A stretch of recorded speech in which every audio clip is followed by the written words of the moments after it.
ষষ্ঠ ভীমাশংকৰ জ্যোতিৰ্লিংগ এই থানখনি গড়চুকৰ পৰা দীপৰ বিলৰ ফালে প্ৰায় 3 কিলোমিটাৰ আঁতৰত অৱস্থিত পামহি নামৰ গাঁওখনিত। আকৌ পামহি গড়ভঙা অভয়াৰণ্যৰ সৈতে সংলগ্ন হৈ আছে।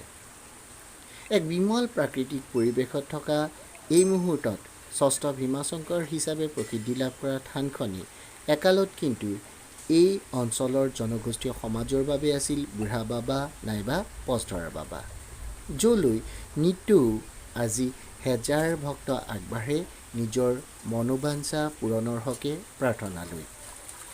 যদিহে আপুনি ইয়ালৈ যায় তেতিয়া দেখিব যে কেনেধৰণে নিজৰাৰ পানীয়ে নিতৌ বুঢ়া বাবা নাইবা পজধৰা বাবাৰ চৰণ বখালে, নাইবা আজিৰ ষষ্ঠ ভীমাশংকৰ জ্যোতিৰ্লিংগক নোৱাই ধুৱায়। আজিও এই অঞ্চলৰ জনগোষ্ঠীয় পুৰোহিতে বুঢ়া বাবাৰ পূজা অৰ্চনা কৰে আৰু তেখেতৰ যত্ন লয়। ধূপ ধূনা ফুল নাইবা বিভিন্ন ধৰণৰ উপাচাৰেৰে তেখেতলৈ সন্মান প্ৰদৰ্শন কৰে।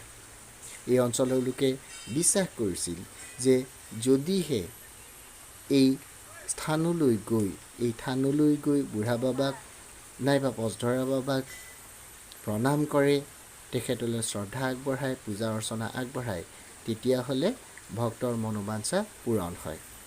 তেওঁলোকে ইয়াকো বিশ্বাস কৰে যে নিসন্তান দম্পতীয়ে যদি এই নিজৰাৰ এটি শিল বুকুত বান্ধি নাইবা পিঠিত কেঁচুৱাৰ দৰে বান্ধি পূজা অৰ্চনা আগবঢ়ায়, তেতিয়াহ'লে তেওঁলোকৰ সন্তান প্ৰাপ্তি হয়।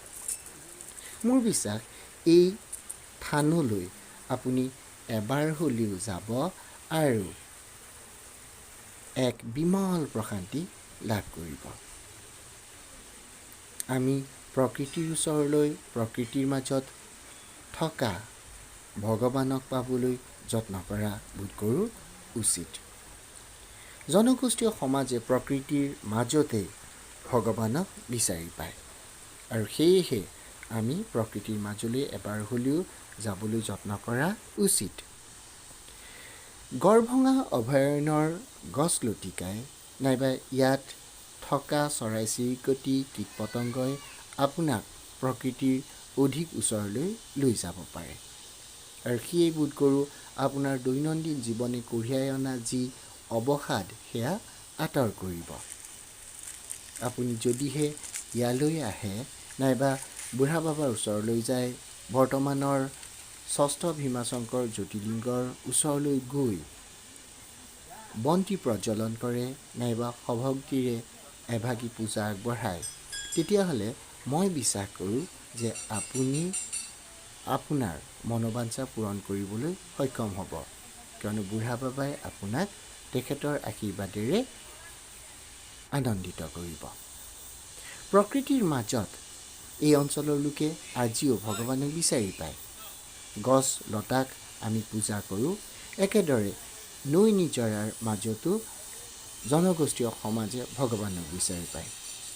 উদাহৰণস্বৰূপে ষষ্ঠ ভীমাশংকৰ জ্যোতিৰ্লিংগ নাইবা পজধৰা বাবা বুঢ়া বাবাক নিতৌ নোৱাই ধুৱাই ৰখা নিজৰাৰ এটি শিলক এই অঞ্চলৰ লোকে নন্দী হিচাপে বিশ্বাস কৰে।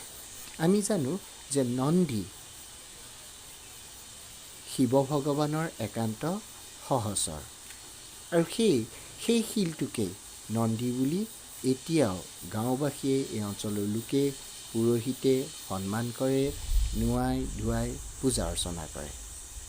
সময় পালে আপুনি বিমল প্ৰাকৃতিক পৰিৱেশ উপভোগ কৰিবলৈ, বুঢ়া বাবা পজধৰা বাবাৰ আশীৰ্বাদ প্ৰাপ্তি কৰিবলৈ এবাৰ হ'লেও এই স্থানলৈ নাইবা এই থানখনলৈ যাবলৈ নাপাহৰিব। ইয়ালৈ গ'লে আপুনি দেখিব প্ৰকৃতিৰ মাজত লুকাই থকা আশ্চৰ্যকৰ বহু চিহ্ন। ইয়াত থকা শিল, গছ লতিকা নাইবা অন্যান্য চিহ্নই এই অঞ্চলৰ এই থানখনৰ যি ঐতিহ্য নাইবা প্ৰাচীনত্ব এই সম্বন্ধে আপোনাক বহু কথাই ক'ব। আমি জানো যে শিলে কথা কয়, সেয়েহে আপুনি যদিহে এতিয়ালৈ যোৱা নাই তেতিয়াহ'লে বোধ কৰোঁ ভীমাশংকৰ জ্যোতিৰ্লিংগলৈ অনতিপলমে যোৱা উচিত হ'ব। আপুনি এবাৰ হ'লেও যত্ন কৰিব যাতে হেজাৰজনৰ দৰে এবাৰ হ'লেও এই থানখনলৈ যায় আৰু সভক্তিৰে নিজৰ প্ৰাৰ্থনা আগবঢ়ায়।